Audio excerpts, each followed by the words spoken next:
Green flix में आप सभी का स्वागत है। यहाँ हम ऐसे खौफनाक किस्से कहानियाँ सुनाने वाले हैं जो कि कमजोर दिल वालों के लिए बिल्कुल नहीं है और ना ही परिवार के साथ बैठकर सुनने जैसी। तो चलिए शुरू करते हैं।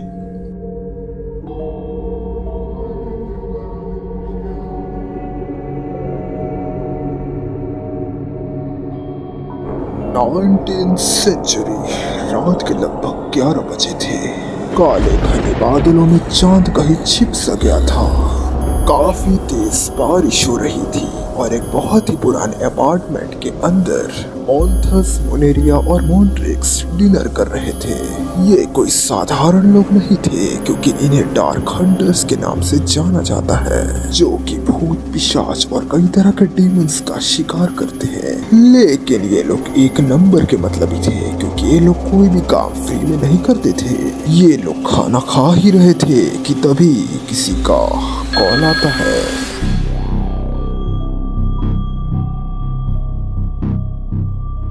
मोनेरिया जाकर कॉल रिसीव करती है। कॉल में कोई रहस्यमय शख्स यह कह रहा था, हेलो, डार्क हंटर से बोल रहे हैं ना? मेरा नाम जॉर्ज मार्सेला है।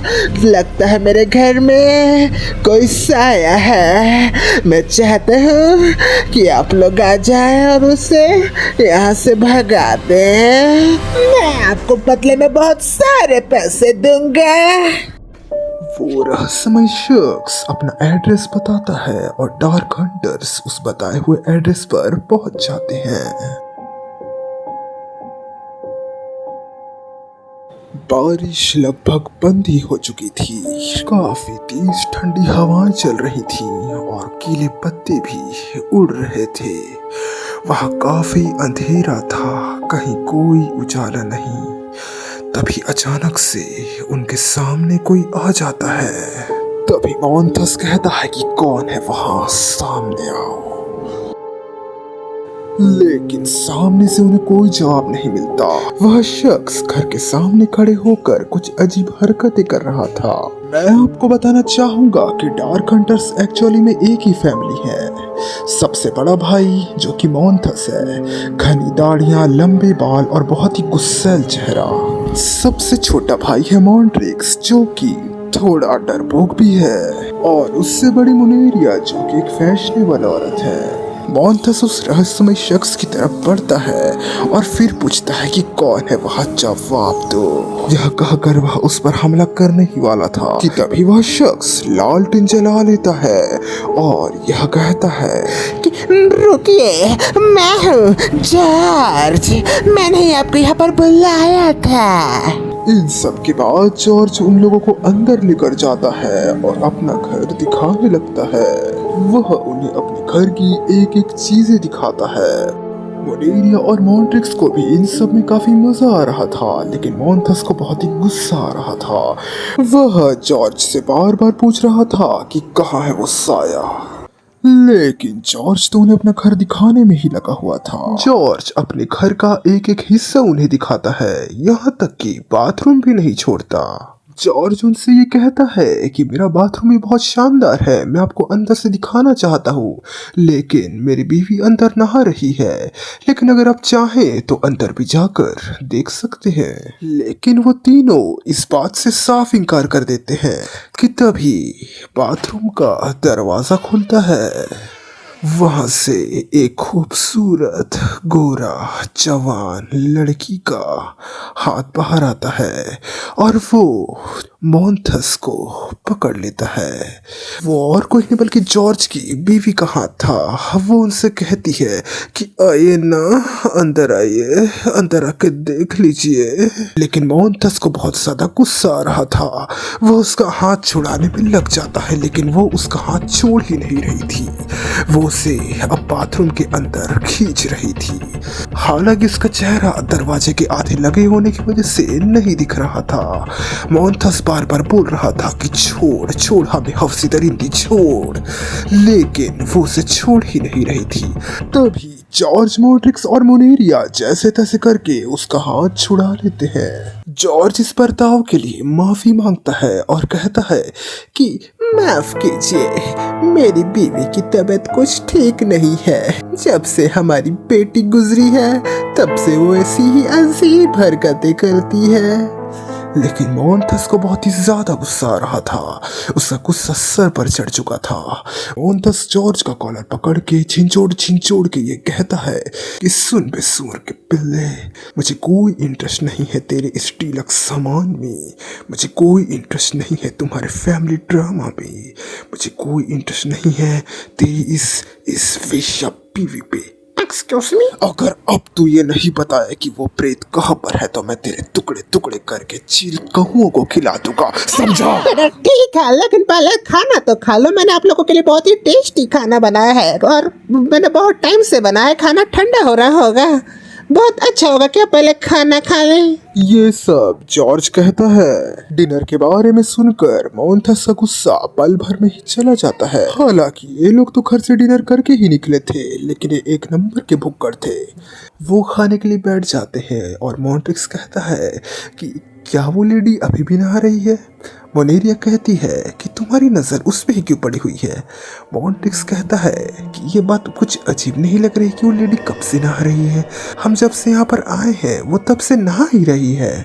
मोन्थस कहता है कि फालतू बातें छोड़ो और खाना खाने लगो। और मोनेरिया भी कहती है कि वो तो एक पागल औरत है, उसे जो करना है करने दो। उसके बाद वो लोग खाना खाने लगते हैं कि तभी जॉर्ज उनके लिए एक स्पेशल डिश लेकर आता है। मोनेरिया कहती है कि मैं इस डिश को खोल के देखना चाहूँगी।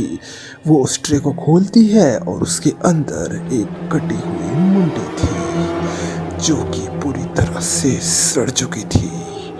उसकी आंखों से, उसके नाक से, उसके मुंह से कीड़े निकल रहे थे। उसका पूरा मुंह फटा हुआ था, उसकी चमड़ियों के चीथड़े उड़ चुके थे और उससे बहुत दुर्गंध आ रही थी।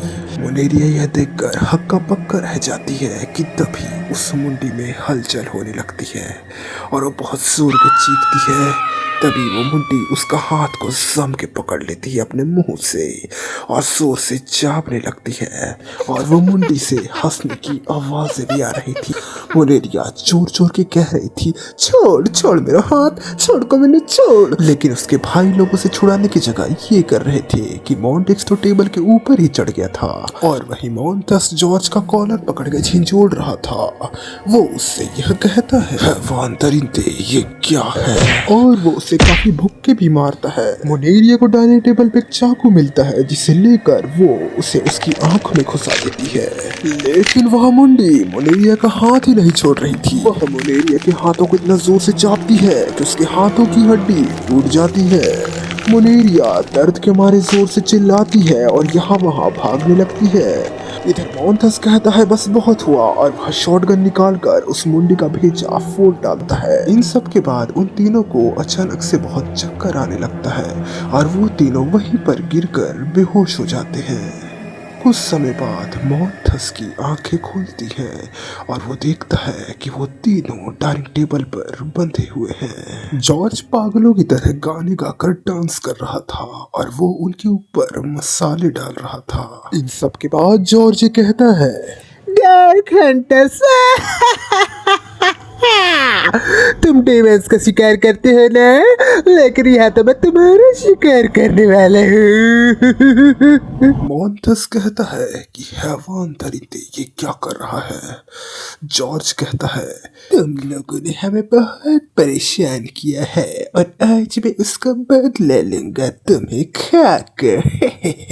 मैं तुम्हें आहिस्ता आहिस्ता काटूंगा और तुम्हारी बोटी बोटी इन मसालों के साथ खाऊंगा। मैं कोई इंसान नहीं, मैं तो एक डेमन हूँ और मैंने ये सब एक प्लान बनाया था ताकि मैं तुम लोगों को फंसा सकूं।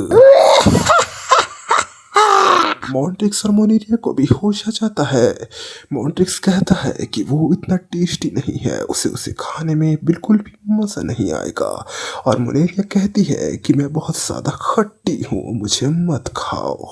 जॉर्ज कहता है, तुम्हारे बहाने नहीं चलेंगे। मोन्थस कहता है, हैवान दरिंदे, हम तुझे नहीं छोड़ेंगे। उसके बाद वो अपने हाथों में इतना जोर लगाता है कि वो डाइनिंग टेबल तक के उखड़ जाता है और वो सीधा जाकर जॉर्ज का गला पकड़ लेता है और उसको उठाकर सामने की दीवार पर लगे हुए 12 सिंगे के सींगों में घोंप देता है, जिससे उसके पेट की हथेलियां बाहर आ जाती है। जॉर्ज दर्द के मारे काफी चीख रहा था। वो बार बार लीसा का नाम ले रहा था, लीसा, लीसा, मुझे बचाओ। मैं आपको बताना चाहूंगा कि लीसा और कोई नहीं, जॉर्ज की वही बीवी है जो कि बाथरूम में नहा रही थी। लीसा ये सब सुनकर नहाते नहाते ही वहां से बिना कपड़ों के बाहर आ जाती है। वह चलते हुए उन लोगों की तरफ ही आ रही थी। जमीन पर उसके पैरों की थपथपाहट सुनाई दे रही थी। उस अंधेरी जगह से वो बाहर निकल रही थी। सबसे पहले उसके कोरे और चिकने पैर दिखते हैं जो कि भीगे हुए थे। उसके बाद धीरे धीरे उसका शरीर दिखता है। उसने कुछ नहीं पहना हुआ था और वो पूरी की पूरी, जो भी हो, ये सब देखकर पहले तो मॉन्ट्रिक्स काफी खुश होता है, लेकिन जैसे ही उसका खौफनाक चेहरा दिखता है, उसकी सारी खुशी और हवस मिट्टी में मिल जाते हैं। उस औरत के काफी धारदार और नुकीले दांत थे और उसकी आंखें भी काफी भयानक थी। वो उन्हें काफी घूर कर देख रही थी और अचानक से वो पेशाब करने लग जाती है, लेकिन खून का पेशाब, और वो खून इतना भारी मात्रा में बह रहा था कि मैं बता नहीं सकता।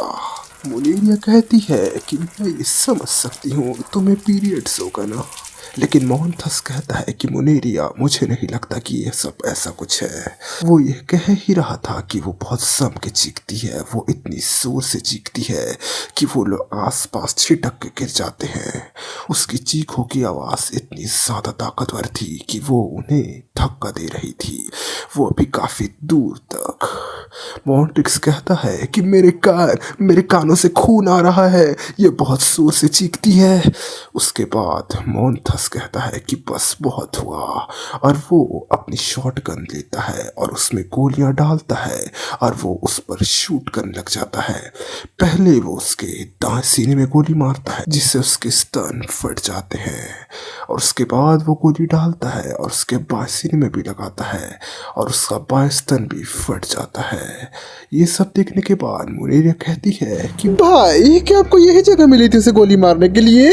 लेकिन मोहनथस कहता है कि मैं तो उसके दिल पर निशाना लगा रहा था, लेकिन इसे तो कोई फर्क ही नहीं पड़ रहा है। यहाँ मोहनथस और मोनेरिया उस लीसा से निपट रहे थे और वही मॉन्ट्रिक्स एक रूम के पास जाकर गिरता है। वहाँ का दरवाजा खोला हुआ था। मॉन्ट्रिक्स उस दरवाजे को खोलता है और अंदर जाकर देखता है। वहाँ पर कुछ सामान रखे हुए थे, शायद वो एक स्टोर रूम था, और वहीं पे एक और दरवाजा भी था। वो उस दरवाजा को खोलता है और देखता है कि बाहर एक काफी बड़ी मशीन है। वो धान काटने की मशीन थी जो कि बहुत ही ज्यादा बड़ी थी। मॉन्ट्रिक्स से सोचता है कि उस मशीन के सहारे लीसा का कीमा बना देगा।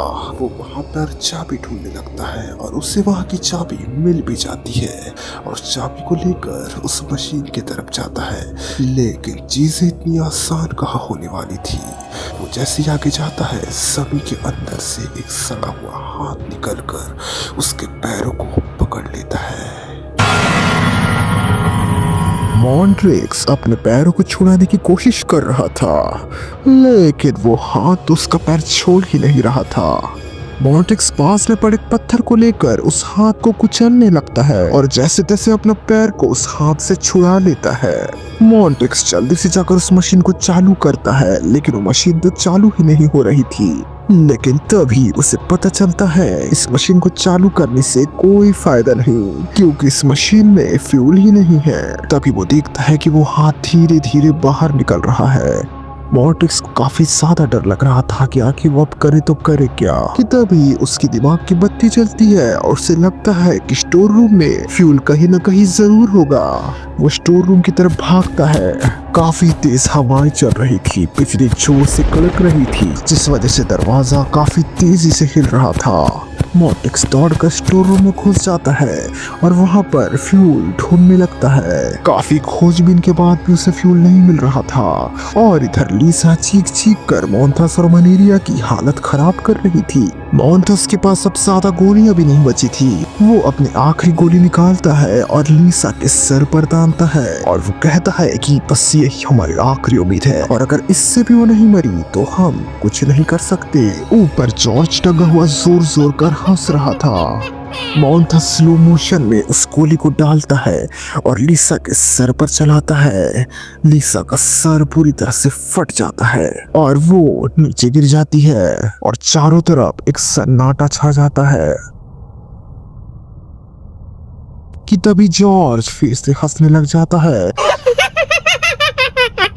मोंथस कहता है वांदरिंदे, इन सब के बाद भी तुझे हंसी आ रही है। मोनेरिया कहती है भाई मुझे कुछ तो गड़बड़ लग रहा है और तभी वो वापस मुड़कर देखते हैं तो लीसा वहीं खड़ी हुई थी। वो धीरे धीरे अपना आकार बदल रही थी और बहुत ही भयानक बनते जा रही थी। इधर फाइनली मॉन्टेक्स को फ्यूल मिल जाता है, लेकिन जैसे ही वो दरवाजे की तरफ बढ़ता है तो वो देखता है कि बाहर एक शख्स खड़ा है जिसकी मुंडी ही नहीं थी।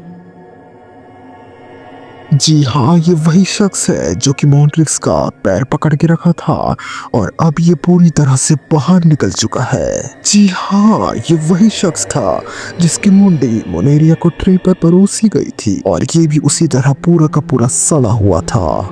मॉन्टेक्स को समझ नहीं आ रहा था कि आखिर वो कहाँ जाए। वो लाश उसकी तरफ आहिस्ता आहिस्ता बढ़ रही थी। मॉन्टेक्स आसपास देखता है और उसे एक लोहे का रॉड मिल जाता है। उस रॉड को लेकर उस लाश के पेट में घोंप देता है, लेकिन एक लाश को आखिर क्या ही फर्क पड़ेगा। वो लाश उसका गला दबोचने लगती है और मॉन्टेक्स को ऊपर की ओर उठाती है। उसके हाथ इतने मजबूत थे कि वो उसके हाथों को छुड़ा ही नहीं पा रहा था। हालांकि उसने उसका एक हाथ तो तोड़ ही दिया था, लेकिन दूसरे हाथ में भी काफी बल था।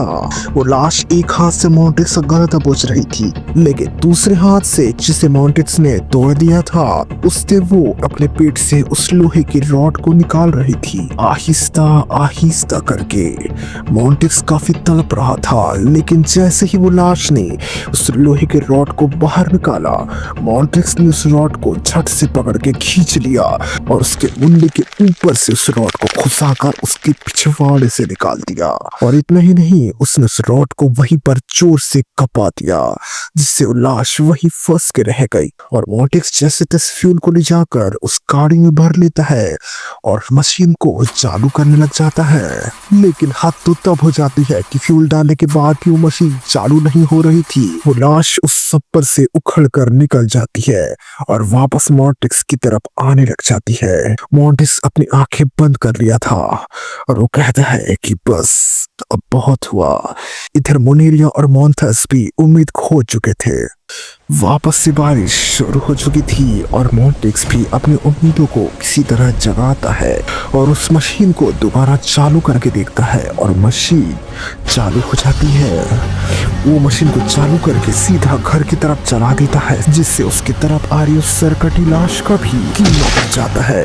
और वो वहीं पर नहीं रुकता, उस गाड़ी को वो आगे बढ़ाता है और वो उस घर की दीवारों को फोड़ देता है। और इधर लीसा, मोंथस और मोनेरिया पे हमला करने ही वाली थी कि तभी पीछे मॉन्टेक्स उस मशीन को लेकर दीवार फोड़कर एंट्री मारता है और लीसा का भी वहीं पर कीमा बना देता है। मोंथस कहता है कि अब हमें जल्द से जल्द इस पूरी जगह को जलाना होगा, लेकिन मोनेरिया कहती है कि भाई इतनी अच्छी अच्छी चीजें हैं, क्या हम कुछ रख सकते हैं?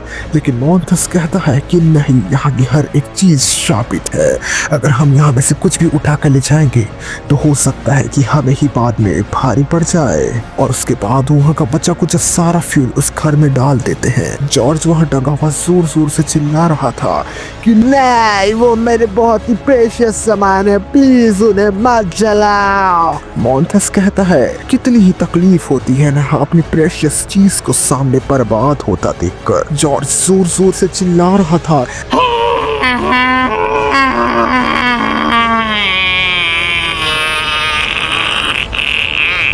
वो लिसा, सरकटी लाश और जॉर्ज का कीमती सामान सब उस जगह पर जलकर खाक हो जाते हैं और ये वहां से निकल जाते हैं। डार्क हंटर्स के और भी कई किस्से कहानियां हैं जो कि इससे काफी बड़े और रोमांचक हैं। ये तो मेरा बस पहला वीडियो था जो कि मैंने ट्रायल के लिए डाला था, लेकिन अगर इस पे आप अच्छा खासा रिस्पॉन्स देते हैं तो मैं आगे आपको काफी दिलचस्प कहानियां सुनाऊंगा। और जी हाँ, डार्क हंटर्स के भी। तब तक के लिए नमस्कार।